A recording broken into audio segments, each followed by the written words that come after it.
IT বাড়ির পক্ষ থেকে আপনাদের সবাইকে স্বাগত জানাচ্ছি আজকের বাংলা ভিডিও টিউটোরিয়ালে। গত পর্বে আমরা টেক্সট ডেকোরেশন দেখেছি এবং বেসিক 3টা ডেকোরেশন আমরা গত পর্বে দেখেছি, এবং আজকের পর্বে আমরা যেটা শিখব সেটা হচ্ছে ফন্ট।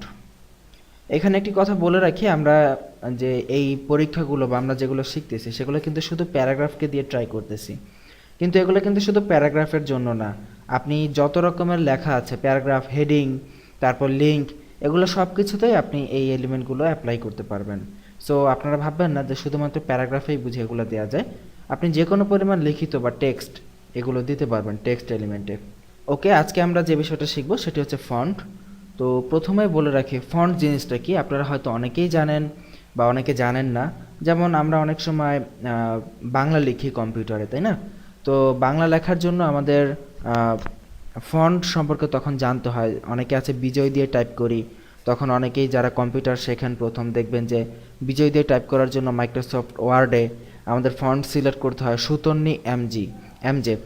তারপরে আমরা যখন অভ্র দিয়ে লিখি তখন ভিরিন্ডা নামক ফন্ট ইউজ করতে হয়। সো এরকম বিভিন্ন ফন্ট আছে। ফন্ট হচ্ছে মূলত আপনার যে লেখা সেই লেখার স্টাইল হচ্ছে ফন্ট। সো এই ফন্ট কিভাবে আমরা সিলেক্ট করব, কিভাবে চেঞ্জ করব, এই ফন্টের বিভিন্ন প্রপার্টি আছে, এই প্রপার্টিগুলো আমরা কিভাবে ইউজ করব সেটাই এই টিউটোরিয়ালে আজকে আমরা দেখব। তো প্রথমেই আমরা যেটা দেখব ফন্ট ফ্যামিলি। দ্যাট মিন্স আপনি যে ফন্ট ইউজ করবেন সেই ফন্টের ফ্যামিলি কি, সেই ফন্টে কি ফন্ট, ঠিক আছে? আমরা এটা দেখার আগে আমরা এখানে আমাদের আউটপুটটা একবার দেখে নেই। আমাদের আউটপুটটা এই অবস্থায় আছে, আমরা দেখতে পাচ্ছি। আমি একটু জুম করে বড় করতেছি, আপনাদের দেখতে সুবিধা হবে এই জন্য। দেখুন আউটপুটটা এই অবস্থায় আছে। সো এখন আমরা ফন্ট ফ্যামিলি কি লিখব? এরিয়াল। আমরা জানি Arial most common font, almost every কম্পিউটারেই এটা ইনস্টল করা থাকে। এবং আমরা যদি রিফ্রেশ করি, দেখুন ফন্টটা আগে কিন্তু এমন ছিল না, ফন্টটা কিন্তু চেঞ্জ হয়ে গেল। আমি যদি আবার আন্ডু করি এবং আপনাদেরকে চেঞ্জটা দেখাই, এটা হচ্ছে আগের ভার্সন। এবং আমরা যদি এখান থেকে রিডু করি, রিডু মানে আবার পূর্বের অবস্থায় ফিরে আসি এবং যদি রিফ্রেশ করি, দেখুন এটা হচ্ছে বর্তমান ভার্সন। দ্যাট মিন্স এরিয়াল দেওয়ার সাথে সাথে আমাদের ফন্টের ডিজাইন বা লেখার ডিজাইনটা কিন্তু চেঞ্জ হয়ে গেল। সো এরিয়াল হচ্ছে অত্যন্ত কমন একটি ফন্ট, অলমোস্ট এভরি কম্পিউটারে ইনস্টল করা থাকে। সো এই জন্য আমরা এরিয়াল দেওয়াতে চেঞ্জ হয়ে গেল। তো এখানে কেবলমাত্র ওই ফন্টগুলোই সাপোর্ট করবে যেই ফন্টগুলো আপনার কম্পিউটারে আগে থাকতে ইনস্টল করা আছে। যেমন এখানে আমরা যদি তাহমা নামে একটি ফন্ট লিখি, তাহমা, তো এটা যদি রিফ্রেশ করি দেখবো আমাদের ফন্টটা তাহমা স্টাইল হয়ে গেছে। তো যে ফন্টগুলো আপনার কম্পিউটারে ইনস্টল করা থাকবে সেই ফন্টগুলোই কেবল এখানে আপনি লিখলে এটা কাজ করবে, আদারওয়াইজ কাজ করবে না। এটা ছাড়াও আপনার কম্পিউটার ফন্ট না থাকলেও আমরা ফন্ট ব্যবহার করতে পারবো, সেটা একটু পরের লেভেল। সো এটা আমরা এখানে দেখাবো না, সেটা আমরা আরও অনেক পরে দেখাবো। সো যাই হোক, ফন্ট ফ্যামিলি আমরা এরিয়াল দিলাম, এটার মানে হচ্ছে আমরা এই ফন্টটা কি ফন্ট হবে, এটা হবে এরিয়াল ফন্ট। সো এখন আমরা দেখুন ফন্টের সাইজ দিতে পারি।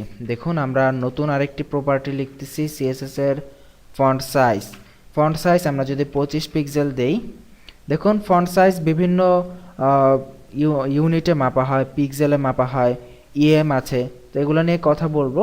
আমরা যদি আপাতত জুম আউট করে আমরা অরিজিনাল সাইজে চলে যাচ্ছি এবং এখন যদি রিফ্রেশ করি দেখব ফন্টের সাইজটা দেখুন অনেক বড় হয়ে গেছে 25 পিক্সেল দেওয়া। তো আমরা যদি এখানে 50 পিক্সেল ইউজ করতাম এবং যদি রিফ্রেশ করি দেখুন অনেক বড় হয়ে গেছে ফন্টের সাইজ। তার মানে বোঝা যাচ্ছে যে ফন্ট সাইজ দিয়ে আমরা ছোট বড় করতে পারি ফন্টের সাইজকে। এখন ফন্টের আরেকটা কমন প্রপার্টি হচ্ছে ফন্ট ওয়েট। ফন্ট ওয়েট, ফন্টটা কি হবে, ফন্টটা কি বোল্ড হবে নাকি চিকন হবে সেটা। তো আমরা যদি ফন্ট ওয়েট বোল্ড লিখি, বোল্ড, তাহলে কি হবে দেখুন রিফ্রেশ করলে আমাদের লেখাটা কিন্তু মোটা হয়ে গেছে।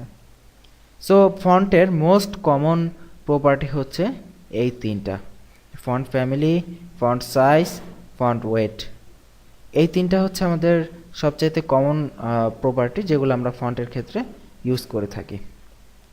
সো আশা করি বুঝতে পেরেছেন এই 3টা প্রপার্টি। আমরা নেক্সটের ক্লাসে আমরা এই সম্পর্কে আরও কিছু বিষয় জানার চেষ্টা করব। সো সেই ক্লাসটির আমন্ত্রণ রইল। আল্লাহ হাফিজ।